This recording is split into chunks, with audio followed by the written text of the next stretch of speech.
ಮಡ್ಗಾವ್ಗೆ ಹೋಗ್ತಾ ಇದ್ದೀನಿ ಅಂತ ಹೇಳ್ದ.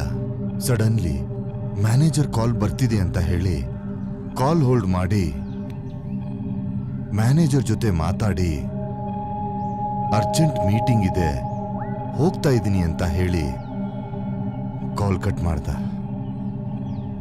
ಅದಾದ್ಮೇಲೆ ನಾವು ಮಾತಾಡಿಲ್ಲ. ಹಾ ಸರ್. ಡ್ರೈವರ್ ಪ್ರಭಾಕರ್ಗೆ ಎಲ್ಲ ವಿಷಯ ಗೊತ್ತಿದೆ ಅಂತ ನನಗನ್ನಿಸ್ತಾ ಇದೆ. ಬಟ್ ಕೆಸಿಸಿ ಪ್ರೆಸಿಡೆಂಟ್ ಭದ್ರಸೇನ ಬಾಲೇಂದ್ರನ ಮೂಲಕ ಕೆಲವು ಹವಾಲಾ ಟ್ರಾನ್ಸಾಕ್ಷನ್ ಮಾಡ್ತಿದ್ದ.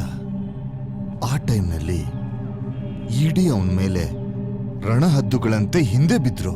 ಹವಾಲಾ ಟ್ರಾನ್ಸಾಕ್ಷನ್ಸಾ?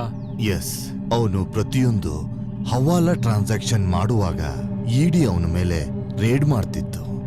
ರೇಡ್ ಮಾಡುವಾಗ ವೈಟ್ ಮನಿನೂ ಕೂಡ ರೇಡ್ ಮಾಡ್ತಿದ್ರು. ಆ ರೈಡಿಂದ ಬಾಲೇಂದ್ರ ಕುಗ್ಗೋಗಿದ್ದ.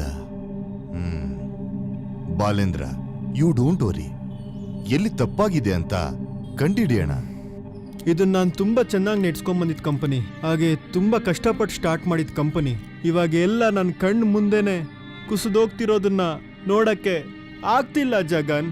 ಹೇಯ್, ಆ ಥರ ಏನೂ ಆಗಿಲ್ಲ. ನೀನ್ ತಲೆ ಕೆಡ್ಸ್ಕೋಬೇಡ, ಸಮಾಧಾನವಾಗಿರು. ನಮ್ಮ ಎಲ್ಲ ಆಕ್ಟಿವಿಟಿ ಗೊತ್ತಿರೋ ಥರ ಫುಲ್ ರೈಡ್ ಮಾಡಿಬಿಟ್ರು. ಹೇಯ್, ಇದು ಆಕ್ಚುಲಿ ವೆರಿ ಡೇಂಜರಸ್ ವಿಷಯ ಬಾಲೇಂದ್ರ. ನಮ್ಮ ಜೊತೆನೆ ಒಬ್ಬ ದ್ರೋಹಿ ಇದ್ದಾನೆ ಅಂತ ಅದನ್ನೇ ತಾನೇ ನೀನ್ ಹೇಳ್ತಾ ಇರೋದು. ಅದು ನನಗೆ ಗೊತ್ತಿಲ್ಲ, ಆದ್ರೆ ಆ ಥರ ಫೀಲ್ ಆಗ್ತಿದೆ. ಭಾವನೆಗಳಿಗೆ ಪೆಟ್ಟಾಗೋದು ಸಹಿಸ್ಕೊಳ್ಳೋಕ್ಕಾಗದೇ ಇರೋ ವಿಷಯ. ನಮ್ಗೆ ಸತ್ಯಗಳು ಬೇಕು. ಅದರಲ್ಲಿ ತಪ್ಪಾಗ್ತಿದ್ರೆ ತಕ್ಷಣ ಅದನ್ನ ಕಂಡಿಡ್ದು ಸದ್ದಿಲ್ದೆ ಮುಚ್ಚಾಕ್ಬೇಕು.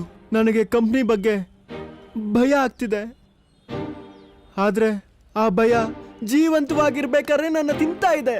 ಎಲ್ಲ ನಷ್ಟ ಆಗುತ್ತೆ ಅನ್ನೋ ಚಿಂತೆ ಕಾಡ್ತಾ ಇದೆ. ಯು ಡೋಂಟ್ ವರಿ, ಭಯಾನೇ ನಮ್ಮ ಶತ್ರು. ನಾವು ಅದನ್ನ ಕಂಟ್ರೋಲ್